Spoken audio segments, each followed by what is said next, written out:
Los barcos provenían del Mar Negro. Habían estado navegando durante meses. Su carga era preciosa: sedas, especias, trigo y algodón de Oriente.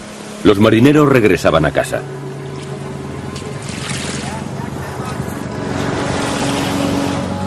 Desde Génova, a través del Mediterráneo y el Mar Negro, habían comerciado con los mercaderes del desierto de Cafa. El viaje de vuelta había sido una pesadilla. Pero sin saberlo, llevaban un polizón a bordo. Los marineros llevaron consigo una enfermedad que infectaba a todos los que hablaban con ellos, causándoles la muerte.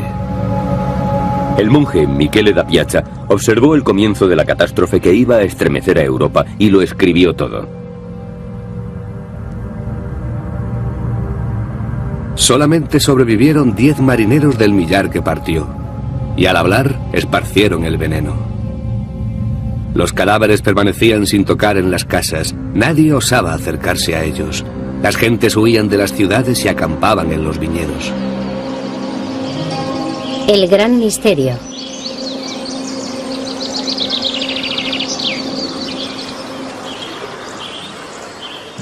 Poco después de que los marineros arribaran a Messina, en el sur de Italia, toda la ciudad había quedado desierta. Lo mismo ocurría en las demás ciudades de Europa. La gente moría o huía. Los muertos eran enterrados a capas en fosas comunes, si es que quedaba alguien para enterrarlos. Las campanas tañían en los funerales, pero al no prestar ayuda, dejaron de repicar. Flotaba un silencio opresivo.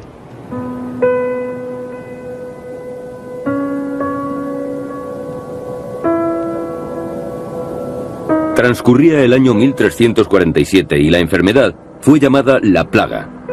Era la peste negra. Esta enfermedad provenía del mar y se extendió por las ciudades comerciales de Venecia, Génova y Florencia. La primera plaga en lugares como Florencia puede que matara a 3/4 partes de la población, como mínimo la mitad. Sabemos que en otras localidades como Cambridge se llevó al 78% de la población. Esto ocurrió en 1348 o 1349. Y a continuación, la plaga se extendió todavía más al norte.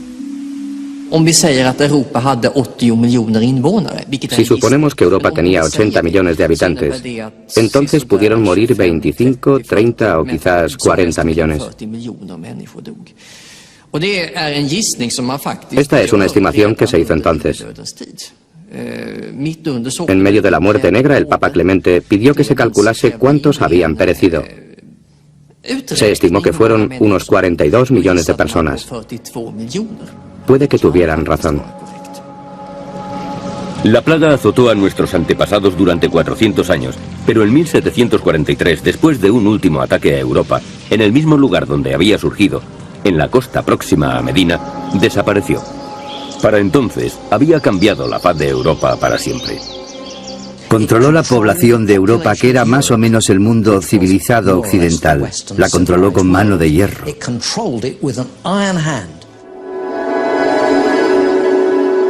La plaga fue una catástrofe peor que la guerra.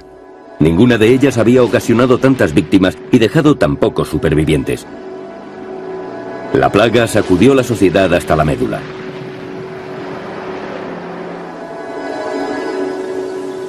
¿Alguien leyó alguna vez en los libros de historia que las ciudades fueran abandonadas y que los campos quedaran desiertos?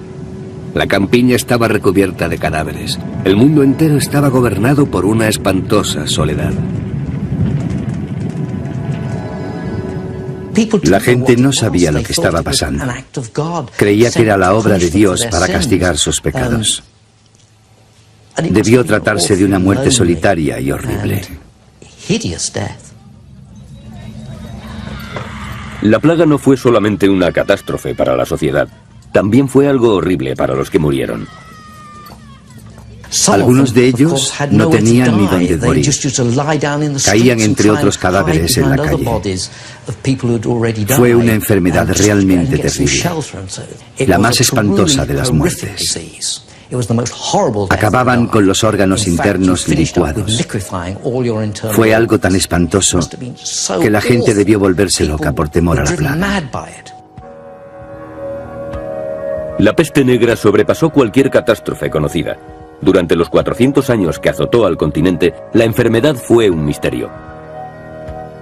Durante esos 400 años, los europeos exigieron una explicación. Debió afectar el pensamiento de las gentes. Debió forzarles a hacerse preguntas, a enojarse. ¿Qué está ocurriendo? ¿Qué pecado hemos cometido?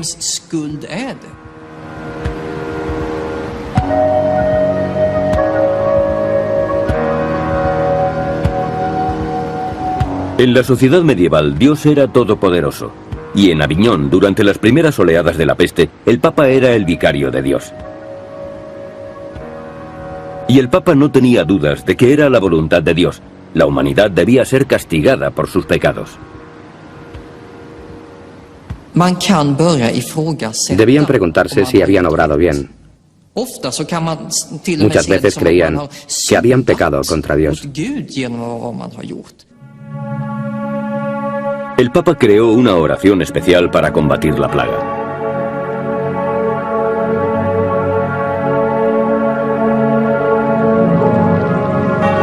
Oh Señor, ordenad al ángel vengador que contenga su mano para que la tierra no quede desierta y perdáis a todos vuestros siervos. Te suplicamos humildemente que retiréis la llama de la ira.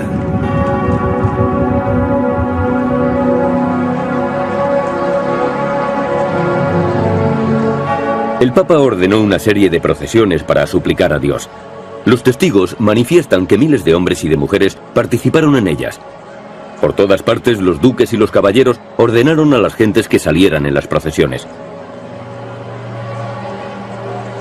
De esta forma, se declaró una especie de guerra santa contra la peste.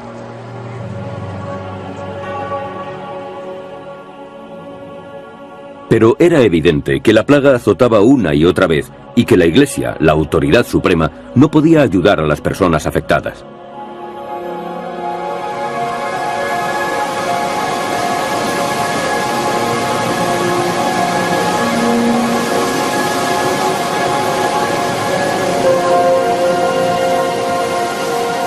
El poeta Petrarca, que vivía a las afueras de Aviñón, se quejó así ante Dios. Se oculta a nuestro entender por qué nuestro siglo ha merecido semejante castigo. La razón por la que tomasteis esa decisión no es accesible a la razón humana. Es un misterio. La necesidad de respuestas y de tratamientos creció. Muchos rechazaron a la Iglesia y fueron a consultar a los médicos. Los mejores estaban en las grandes universidades europeas: París, Montpellier y Padua. Eran médicos auténticos, como hoy lo entendemos, educados en la universidad, en el seno de la medicina hipocrática. Habían estudiado el funcionamiento del cuerpo y el porqué de las enfermedades, aunque sus estudios se remontaban a la medicina griega y romana. Pero aquellos médicos eran filósofos, no conocían la práctica. Sus herramientas eran libros escritos hacía 1000 años, y ahora debían enfrentarse a un problema desconocido cuando aquellos tratados fueron escritos. Se les presentaba un nuevo desafío. El rey de Francia consultó a los mejores expertos del momento de la Universidad de París. Aunque nos basamos en los mejores doctores antiguos y modernos, en los astrónomos y en los médicos, no podemos explicarlo todo, porque el conocimiento absoluto es imposible. Pero creemos que la primera causa de esta plaga fue y es la distribución de las constelaciones del cielo.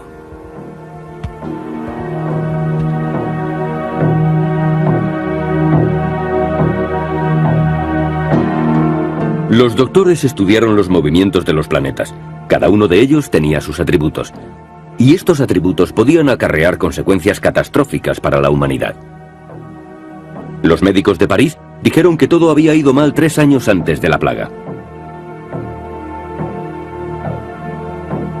Pasada una hora desde el mediodía del 20 de marzo de 1345, se dio una gran convergencia de 3 planetas en Acuario.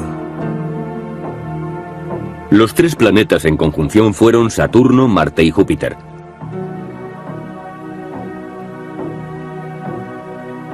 Saturno y Marte eran malvados y hostiles, y tanto Marte como Júpiter eran planetas calientes. Por eso hubo un exceso de calor y maldad que empeoró al coincidir los tres en Acuario. La teoría del aire envenenado encajaba perfectamente con la de la ira de Dios, porque Dios había creado las estrellas. Eso no se hubiera aceptado en la actualidad, pero sí en el siglo XIV. No se podía actuar sobre los planetas, solo predecir la peste. Los doctores no podían hacer nada con los planetas, pero creían que podían aumentar la resistencia humana para que el aire envenenado no entrara dentro del cuerpo.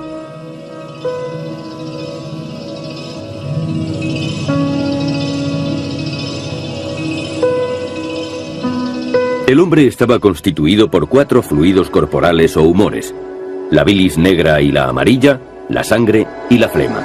Tanto por exceso como por escasez de uno de ellos, la salud sufriría un desequilibrio. El mejor consejo de los médicos era armonizar los humores. Como la plaga causaba una gran fiebre, se le echaba la culpa a la sangre y se debía recurrir a las sangrías.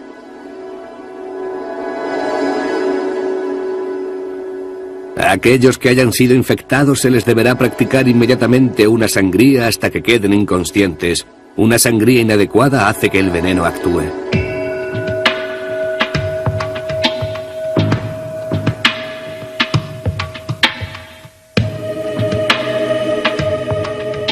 El obispo Knud de Dinamarca fue uno de los doctores de la plaga en sus primeros momentos. Escribió un libro para comunicar a los daneses lo que debían hacer. Les recomendaba que permanecieran fríos. Los más afectados son los que han practicado el sexo en exceso, tomado baños calientes o los que se han enfurecido mucho. La mayor parte de su libro trataba de cómo prevenir la infección, pero recomendaba un tratamiento. Para quemar los bultos, frotad con hojas viejas y mostaza molida. O bebed algarrobas, tomillo, plátano y harina de trigo mezclada con leche materna. Los síntomas eran muchos: piel descolorida, dolores de cabeza y bultos grandes en las ingles, detrás de las orejas y en las axilas. Los barberos hacían las sangrías y cortaban los bultos, ya que estaban acostumbrados al uso de la navaja. Los médicos eran un grupo de gran riesgo, ya que trataban a las víctimas de la plaga, y muchos se infectaban y morían. Morían más médicos y clérigos que otras personas, debido al contacto con los enfermos.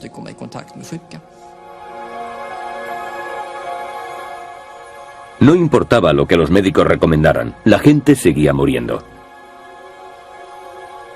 Boccaccio dijo acerca de las habilidades médicas o de la falta de ellas durante la primera plaga: puede que la naturaleza de la enfermedad sea incurable, o quizás los médicos que la tratan no conozcan su causa y prescriban un remedio no aconsejable.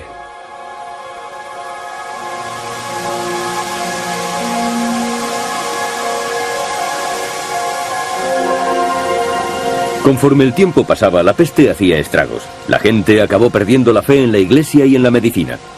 Se necesitaba alguien que pensara de forma diferente en términos prácticos. Alguien que no filosofara. Gente que pudiera preparar a las ciudades contra el colapso antes de que la mitad de la población muriera y la otra mitad estuviera aterrorizada.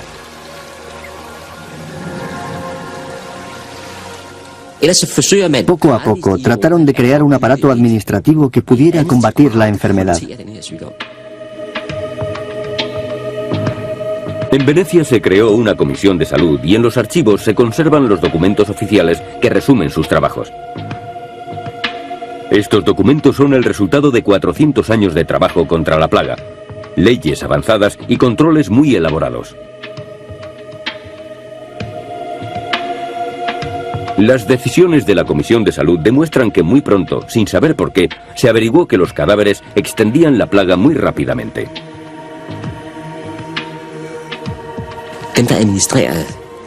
Los que administraban la ley actuaban bajo una suposición, que la enfermedad era contagiosa. Sin embargo, la medicina de entonces no podía explicar por qué había enfermedades contagiosas. Por eso se trabajaba de forma muy empírica. Eso condujo a que en muchos lugares de Europa se enfrentaran las autoridades sanitarias con los médicos profesionales.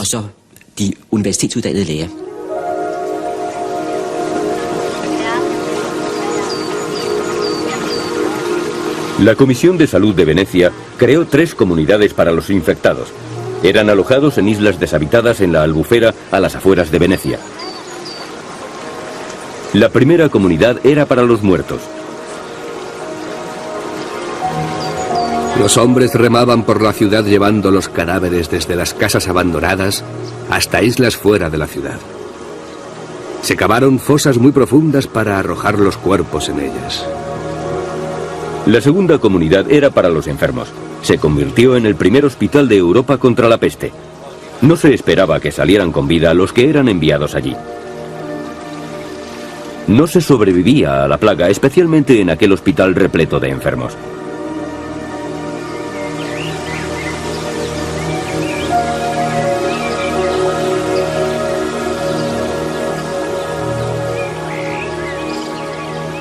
La Comisión de Salud de Venecia fue pionera en la lucha contra la plaga y además inventó la cuarentena.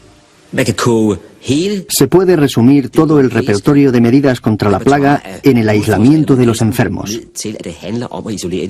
Había que alejarlos de los sanos. La cuarentena resultó ser la única medida eficaz. Todas las demás resultaron inútiles.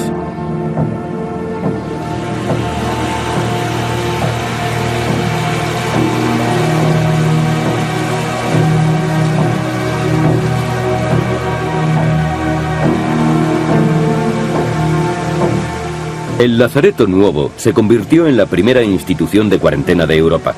El Comité de Salud había comprobado que la peste llegaba en los barcos mercantes. Los marineros extranjeros eran confinados y vigilados aquí por guardias armados. Si tan solo un tripulante caía enfermo, toda la tripulación era mandada al hospital de la plaga.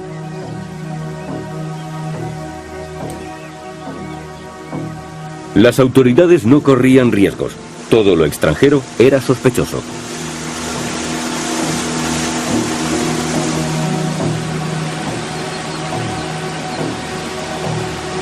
Las autoridades parecían acertar aislando a los enfermos y a los sospechosos, evitando que pudieran propagar la enfermedad. Pero la gente tomaba sus propias medidas. Tenían ideas secretas acerca de lo que había que hacer con la enfermedad.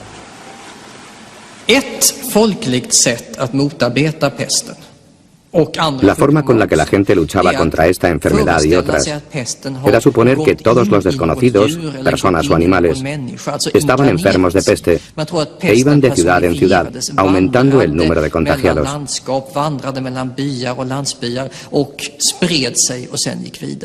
Tenemos diferentes informaciones de que esto ocurría en el norte de Europa. Hay muchas historias de esta clase en Suecia, Dinamarca y Finlandia.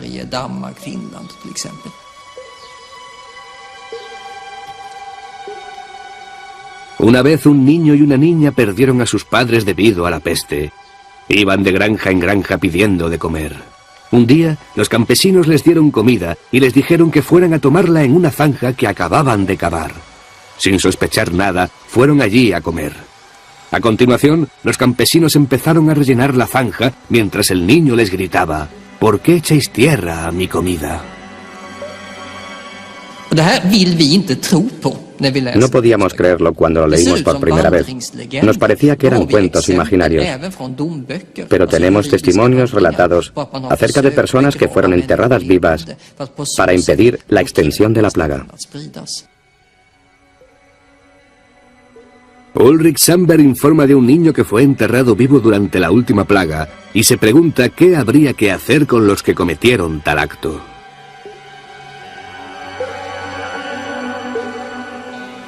La historia nos parece hoy increíble, pero no entonces, cuando los enterramientos en vida eran la pena de muerte. 1 de junio de 1499. Se juzgaba a una sirvienta, Gunilda.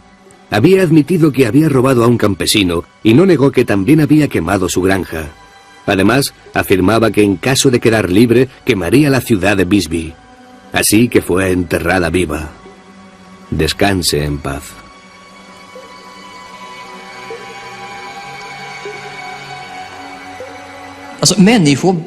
La gente se volvía loca ante catástrofes como esta.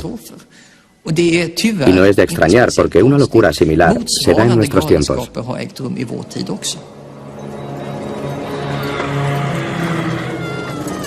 La locura continuó durante los 400 años que duró la peste negra. Sin embargo, mejoraron las condiciones gracias a la cuarentena. Pero nadie supo a qué se debía la plaga o de dónde procedía. Al final, acabó extinguiéndose.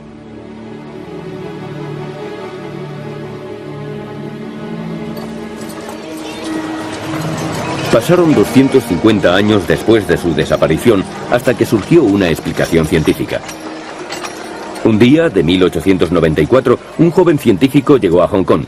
Se llamaba Alexander Yersin y había ido a estudiar una bacteria después de la aparición de una peligrosa plaga bubónica en la colonia británica. Yersin no lo dudó. Había encontrado la bacteria que causó la peste negra. Escribió de manera entusiasta a su madre y su descubrimiento fue publicado en una revista científica. La peste bubónica actual presenta los mismos síntomas que la peste que redujo drásticamente la población de la Europa occidental. Unos pocos años más tarde, Yersin pareció identificar también el vehículo propagador de la enfermedad: las ratas negras. La ciencia había descubierto que las pulgas que llevaban en la piel eran portadoras de la bacteria. Las ratas viven cerca de las personas y cuando mueren, sus pulgas se vuelven hambrientas. No pueden sobrevivir comiendo organismos muertos y buscan otros vivos para alimentarse. Si alguien pasa por allí, la enfermedad se extiende. El descubrimiento de la causa tuvo graves consecuencias. La creencia de que era la misma enfermedad que había causado la peste europea originó que se invirtieran sumas enormes en la investigación de la peste bubónica, una enfermedad solamente conocida en países ajenos a Europa como India y China.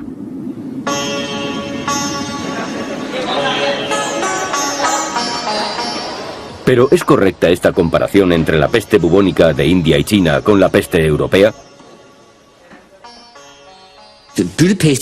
La peste bubónica no es peligrosa en la India si es que se tiene la mala suerte de contraerla. Pero la enfermedad europea fue enormemente contagiosa. La plaga bubónica de India nunca fue tan mortífera como la peste negra europea. La mortandad europea osciló entre el 10 y el 60 o 70%. Mientras que en la India siempre estuvo por debajo del 1%. Una diferencia tan grande entre las dos mortalidades solo puede tener una causa. Fue más contagiosa en Europa de lo que fue en la India.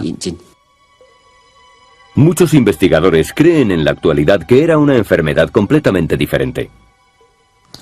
Yo diría que no existen pruebas de que fuera la plaga bubónica.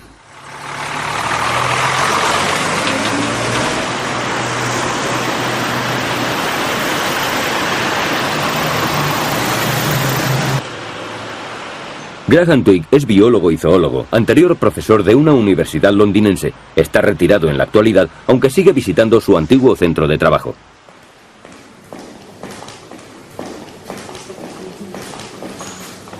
Cuando publicó su libro sobre la peste negra a mediados de los años 80, sabía lo que le esperaba. Alguien me dijo, si publicas ese libro, atraerás sobre ti a toda la FLAC. La FLAC es la artillería antiaérea. El libro de 1985 de Graham Twigg desafió frontalmente al concepto establecido que se tenía de la enfermedad. Graham es sin duda el padre de la idea de que la peste bubónica no fue la responsable de la peste negra. El libro refutaba la idea de que la enfermedad había sido extendida por las ratas negras. Fue como negar la presencia del monte Everest, como si no estuviera allí. Reconsiderar las causas de la plaga fue algo casi equivalente. Pero hay que tener en cuenta que la plaga bubónica estaba muy bien documentada. El mundo científico recibió al libro con indiferencia o rechazo total. Twigg aconsejó a los historiadores que revisaran los antiguos conceptos que se tenían acerca de la enfermedad, pero ellos no tenían por qué considerar aquel libro. Los historiadores ingleses lo ignoraron. Los historiadores americanos más o menos dijeron que era una basura, pero no dieron una explicación del porqué. Pero era una buena idea decir que lo era, porque a nadie le gustaba cambiar la idea que se tenía de la peste negra. Pasaron 10 años antes de que otros investigadores, biólogos e historiadores europeos se enfrentaran seriamente a los científicos. Yo no veo ningún indicio de la enfermedad bubónica de las ratas en la Europa medieval. Puede haber existido, pero ¿dónde están las pruebas?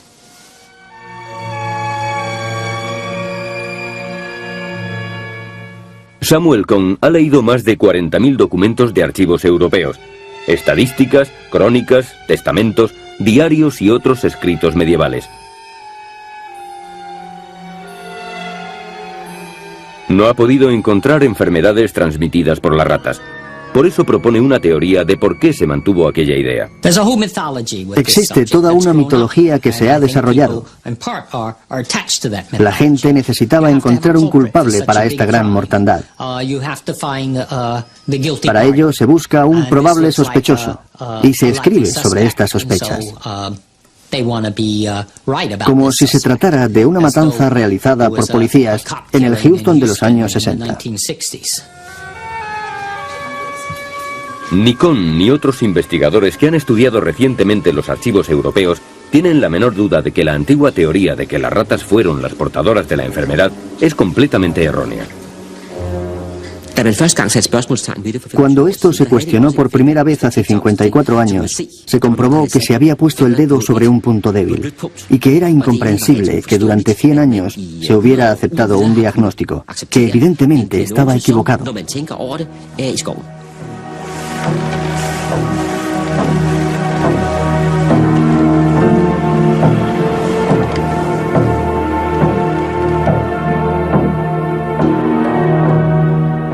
Había sido un síntoma en particular el que hizo que la ciencia ligara la enfermedad de India y China con la peste. El bubón, una hinchazón. Los testimonios medievales asocian con frecuencia los bubones con la enfermedad. Los cuadros de San Roque, patrón de la enfermedad, le mostraban con un bubón en el muslo. Parecían los bubones de la moderna peste bubónica. Por eso parece lógico que la medicina moderna considerara que la enfermedad era la misma. Estos abultamientos figuran en los trabajos realizados por los estudiosos, médicos e historiadores que han definido la peste bubónica a lo largo de la historia. Los historiadores se apoyan en un argumento muy raro, que es la sintomatología, y en particular el signo de la plaga, el bubón. Pero Samuel Cohn señala que estos síntomas están muy lejos de ser certeros. A lo largo de todo el siglo XVII encontramos descripciones y descripciones, desde Boccaccio hasta Michele da Piazza, pasando por cronistas como Giovanni Moraldi, que dicen que no solamente aparece un bubón, sino que se extiende por todo el cuerpo y que la forma más mortífera de la peste son las pústulas que aparecen por todas partes, cubriendo el cuerpo. Los mortíferos bubones comienzan a extenderse y pronto cubren todo el cuerpo. A continuación, la enfermedad cambia. Aparecen manchas negras y azules en los brazos, en los muslos y en otras partes. Uno de los síntomas por el cual los antiguos médicos identificaban la enfermedad era la aparición de accesos hemorrágicos en el pecho. Decían que cuando se observaba esta sintomatología, era absolutamente seguro que se iba a morir. No había salvación.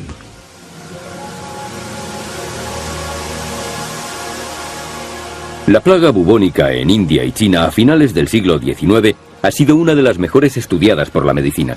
Por eso estamos seguros de que las diferencias con los síntomas de la enfermedad medieval son muy claros.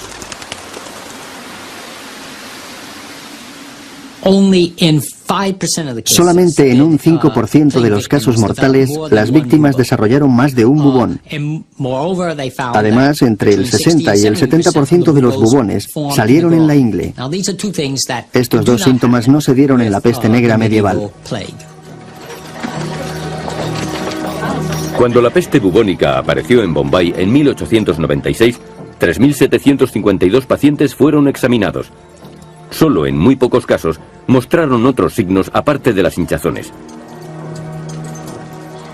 Estuvo claro para un grupo de médicos de Bombay que había otra gran diferencia. Según decía un informe oficial, no creemos que la plaga bubónica sea contagiosa. Ninguna de las 400 personas que visitaron a los enfermos se contagiaron. No hay entre ellas ningún caso de persona infectada. Esto es muy diferente de la plaga medieval, en la que estaba claro que el contagio era de persona a persona. Pero esta diferencia fue olvidada, y la teoría de las ratas y de la plaga bubónica se impuso en el público, en las escuelas, universidades y entre los investigadores, hasta que un día de 1980... Muchas de estas cuestiones surgieron al dar clase. Hubo estudiantes que me hicieron esta pregunta. ¿Cómo es posible que esta enfermedad semitropical pudiera tener tanto éxito causando la peste en la Europa de la mitad del siglo XIV?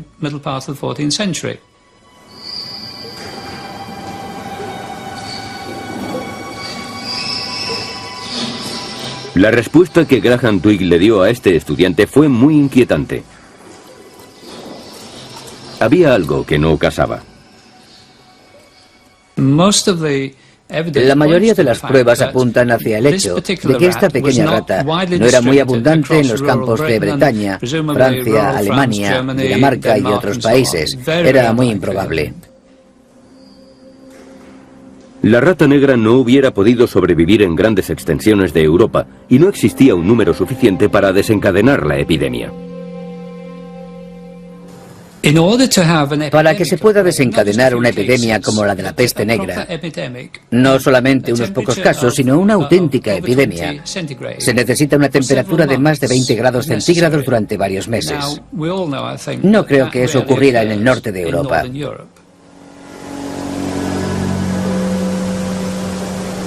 El clima no favorecía ni a la rata negra ni a las pulgas. La ciencia había pasado por alto otro detalle más. Ocurrió en el periodo más frío, en el momento más frío del último millar de años. Cuando la plaga se estableció, Europa estaba en medio de la llamada pequeña edad del hielo. Los ríos estaban helados.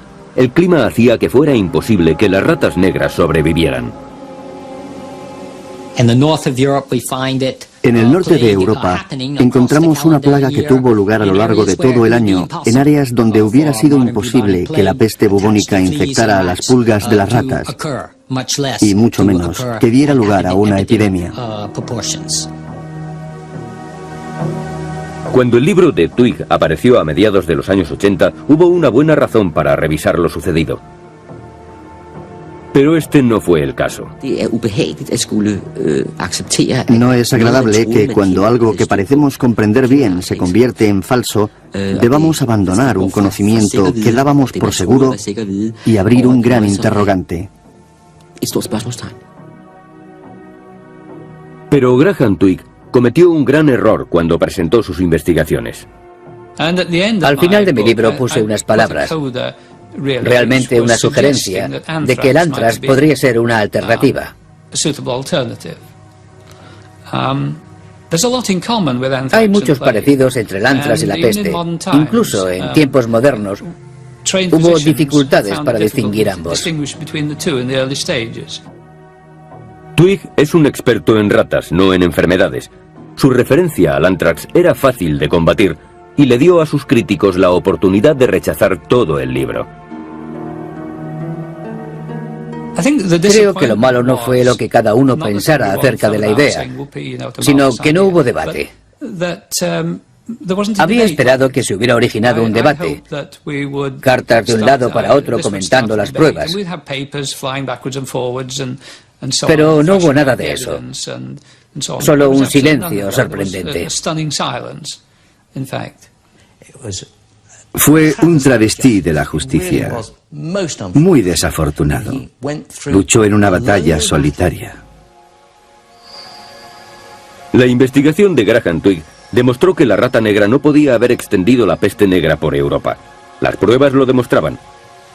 En lugar de eso, afirmaba que la enfermedad se propagó de persona a persona, no por medio de pulgas y ratas. Pero la ciencia se aferraba a esa teoría.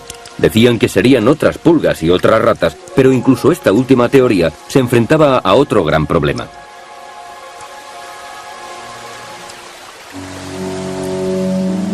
La velocidad de propagación de la plaga. La peste fue un ataque por sorpresa en Europa. Solo le llevó 3 años pasar desde el sur hasta el norte, una velocidad colosal. La forma más certera de explicarlo es suponer que la gente la propagaba, que se pasaba de persona a persona.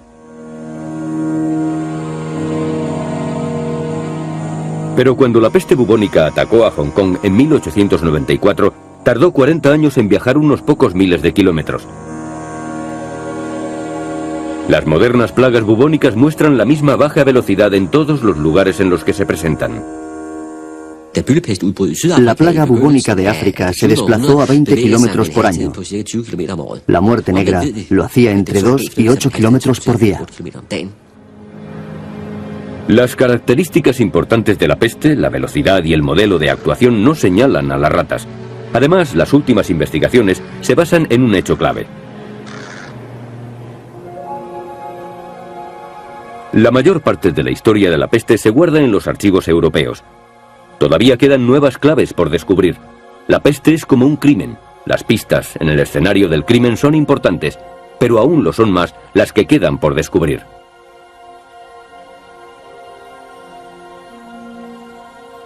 Veamos, pues, cómo se propaga una plaga moderna. Se extiende por medio de bacterias que viven de los roedores salvajes. Y aunque todavía no sabemos cómo, llegan hasta las ratas. Las ratas mueren y la enfermedad se extiende por sus pulgas. Las ratas viven cerca de las personas y cuando mueren sus pulgas se vuelven hambrientas.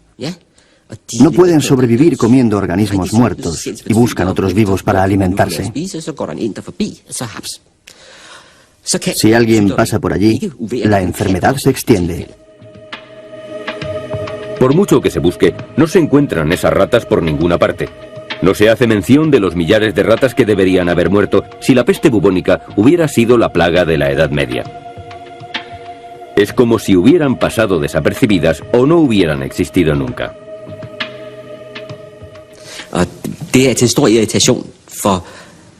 El argumento principal que irrita tanto a los historiadores que defienden la teoría de la plaga bubónica es que no hay relatos de ratas muertas.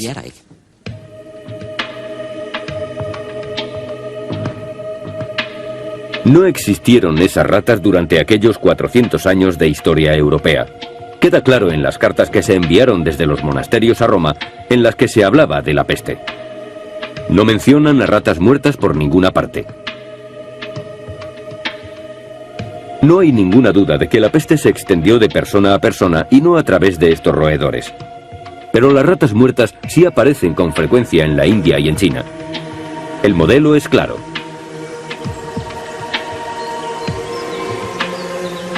Antes de que la enfermedad ataque a las personas, aparecen ratas muertas a centenares de millares. El modelo es tan evidente que la gente ha aprendido a reaccionar. Las ratas son un aviso. La gente huye a los buques para evitar la infección. Podríamos preguntarnos si la peste bubónica se podría extender sin la ayuda de muchas ratas. Es fundamental para la epidemia bubónica que la epidemia de las ratas y su posterior muerte preceda a la humana. Los defensores de la teoría de las ratas dicen que en la actualidad la plaga neumónica existe también. Es una plaga que se extiende de persona a persona, pero que solamente se desarrolla después de una plaga bubónica y por consecuencia después de la muerte de las ratas. Si una persona que sufre la peste bubónica desarrolla una plaga por medio de una infección pulmonar, entonces el contagio se producirá mediante líquidos. Por lo tanto, será extremadamente mortal y muy infecciosa. Pero aunque es una de las enfermedades más infecciosas que se conocen, es muy breve, porque se muere 48 horas después de haberla contraído. Una extraña plaga de neumonía azotó a Manchuria en 1921. Pero aquí la mortalidad fue pequeña también. La plaga no llegó muy lejos. Los investigadores han descubierto nuevas formas de resolver el rompecabezas de la plaga.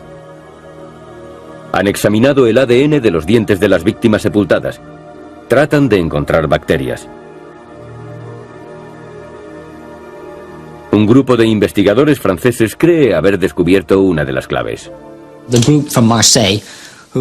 El grupo de Marsella dice haber encontrado ADN o trazas de ADN en los dientes de 2 tumbas de Montpellier.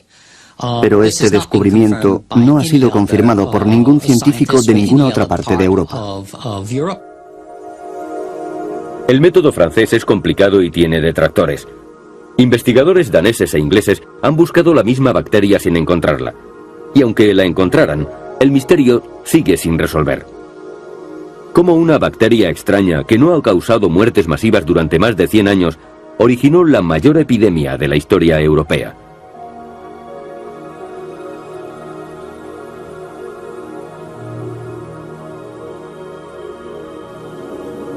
El biólogo Graham Twigg fue uno de los primeros en encontrar la respuesta. Era sencilla y lógica. No fue una bacteria lo que mató a tanta gente. Y ahora, 50 años más tarde, otros biólogos han llegado a la misma conclusión. Hace unos 10 años, Susan Scott estaba realizando unos estudios demográficos en Penrith, una pequeña ciudad del noroeste de Inglaterra. En 1597-1598, los habitantes sufrieron una plaga que está muy bien documentada. Es obvio que para mí, como zoólogo, no era una plaga bubónica, algo que todos creyeron en su momento. Es obvio, a todas luces, que la biología y los detalles de la plaga no encajaban con los de una plaga bubónica. Christopher Duncan hizo el descubrimiento cuando, con su colega Susan Scott, estudiaron los registros de iglesias de una serie de parroquias inglesas azotadas por la plaga. Cuando se estudia esas maravillosas fuentes, se puede seguir muy bien la epidemia, en particular su primera parte. Se puede observar la primera persona que muere en la comunidad y a continuación a la siguiente. Cuando se observa esta cadena de gente en conjunto, se puede ver cómo la infección pasó de la primera persona infectada a la primera familia, después a la siguiente familia y así sucesivamente. Con tiempo surge un modelo de comportamiento y ese modelo indica el paso de un largo periodo desde la infección hasta la muerte. Transcurren 37 días. Una vez observado este ciclo, se observa el mismo en todas las personas objeto del estudio. Fue una enfermedad infecciosa pasada de persona a persona, sin nada que ver con ratas ni pulgas. Fue solamente eso, una enfermedad infecciosa. Esta revisión sistemática de los registros ingleses de iglesia condujo a una nueva y decisiva teoría acerca de la naturaleza de la enfermedad. Pudimos determinar que el periodo de incubación era un tiempo largo, más de 35 días. Después de trabajar con los datos, llegamos a la conclusión de que era un periodo de 37 días, desde la infección hasta la muerte. Susan Scott y Christopher Duncan explicaron a continuación cómo la plaga se pudo extender tan rápidamente. El largo periodo de incubación entre la infección y la manifestación de la enfermedad fue decisivo. Esta enfermedad es una enfermedad única. Su periodo de 37 días se compone de unos 10 o 12 días de latencia. Durante ellos, la persona desarrolla la enfermedad y no infecta todavía. A continuación, le sigue un periodo de 20 a 22 días, un periodo infeccioso, pero un periodo infeccioso muy largo. Después, pasan unos 5 días en los que los síntomas aparecen y el paciente muere. Para las demás personas, la enfermedad dura solamente 5 días. pero la persona ya estaba infectada unas 3 semanas antes. En los días en que el transporte era muy primitivo, para que la enfermedad se extendiera a una cierta distancia, se necesitaba un tiempo largo para que llegara hasta el pueblo o ciudad siguientes. Esta fue el arma secreta de las plagas, el largo periodo de tiempo transcurrido entre la infección y la aparición de los síntomas. Entre tanto, había mucho tiempo para que la gente contagiara a otros y se moviera por su entorno y llevara la infección más lejos.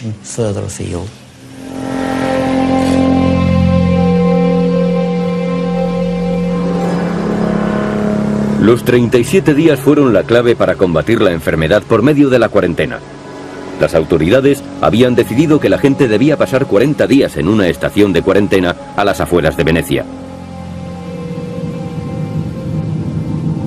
La palabra cuarentena proviene de 40 en italiano. Parece obvio, pues, que las autoridades medievales descubrieron muy pronto el modelo de actuación de la enfermedad y basaron en él sus medidas. Lo descubrirían por prueba y error. Debieron descubrir que si nadie mostraba los síntomas durante 40 días, desde que la última persona había muerto, estaban seguros. Debieron descubrir que después de 40 días la enfermedad desaparecía de la comunidad para siempre, al menos hasta la siguiente plaga. Los 40 días de la cuarentena se ajustan muy bien a una enfermedad que se manifiesta 37 días después de la infección. La cuarentena fue la clave vital para detener el contagio de la peste. Pero Duncan cree que existe otra razón por la cual desapareció la epidemia. La población de Europa, sujeta a oleadas sucesivas de la peste durante 300 años, desarrolló inmunidad a la enfermedad. Probablemente, una gran parte de ella se hizo resistente a la peste, porque había heredado un mecanismo mediante el cual la enfermedad no podía entrar con efectividad en sus cuerpos. Creo que esto fue uno de los motivos principales de la desaparición, que el número de personas sensibles a la enfermedad se había reducido sustancialmente.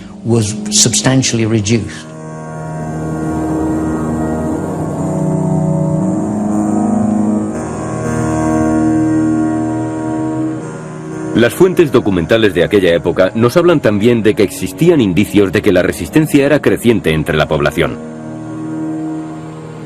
Después de 40 años de peste, el médico del Papa, Raimundo Cialmelli de Vivario, escribió: En 1348, 2/3 partes de la población estaban infectadas y casi todos murieron. En 1361, la mitad estaba infectada y pocos sobrevivieron. En 1371, la 10ª parte contrajo la enfermedad y muchos sobrevivieron. En 1382, solamente unos pocos enfermaron y la mayoría sobrevivió.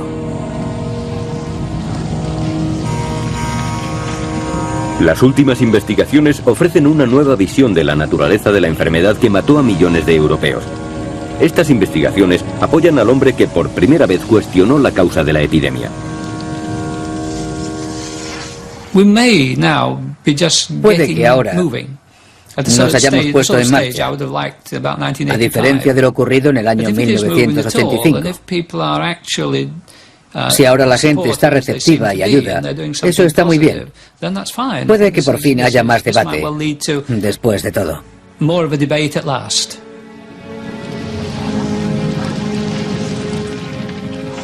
Si los investigadores, 350 años después de la desaparición de la enfermedad, siguen tratando de resolver el misterio, se debe en parte a que la catástrofe cambió a Europa para siempre. Fue el mayor factor demográfico durante más de 300 años.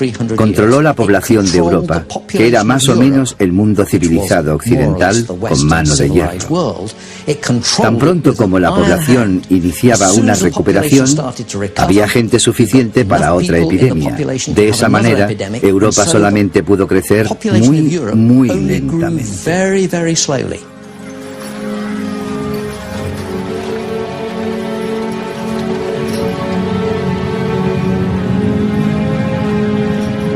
Es importante descubrir la verdad, saber si las medidas que se tomaron para luchar contra la peste fueron inútiles o tuvieron éxito.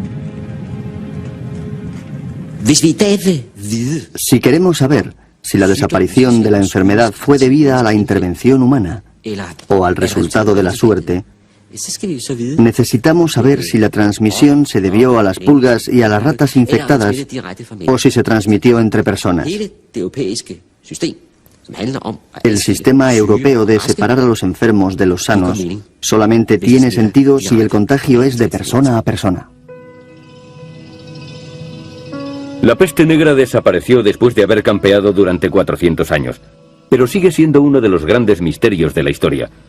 Muchos investigadores creen que las autoridades tuvieron éxito controlando la enfermedad. Todas las medidas de protección consistían en limitar el contacto con los enfermos. Esto es algo común a todos los informes, reglas y leyes promulgados desde el siglo XIV hasta el XVII.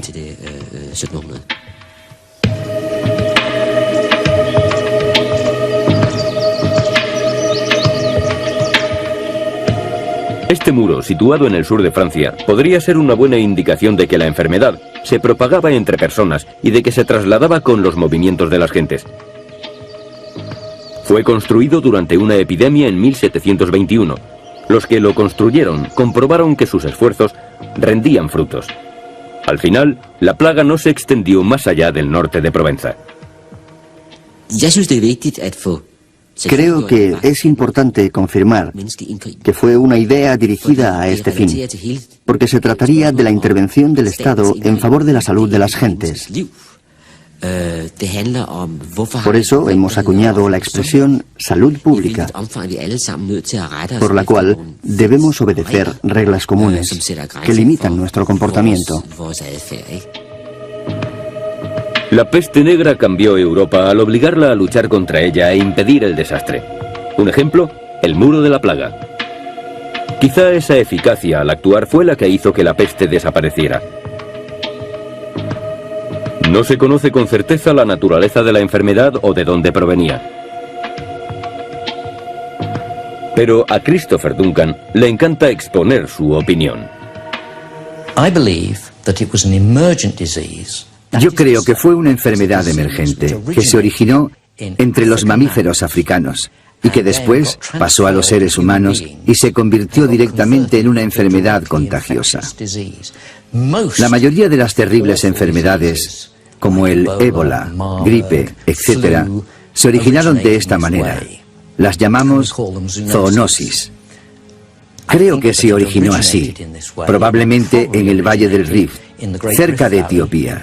Luego viajó por el Nilo y se transmitió al principio en barco, a través del Mediterráneo, como la muerte negra, desde el Levante, Alejandría, Egipto, hasta Mesina, para extenderse por toda Europa.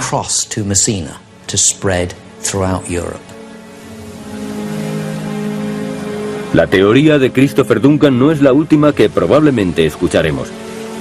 Otros investigadores apuntan que pudo haber varias enfermedades que azotaron Europa durante los 400 años de la peste. Pero con toda probabilidad hay un causante al que podemos absolver.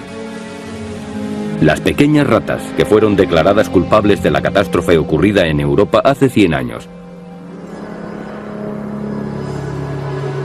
Debemos encontrar una nueva y mejor razón.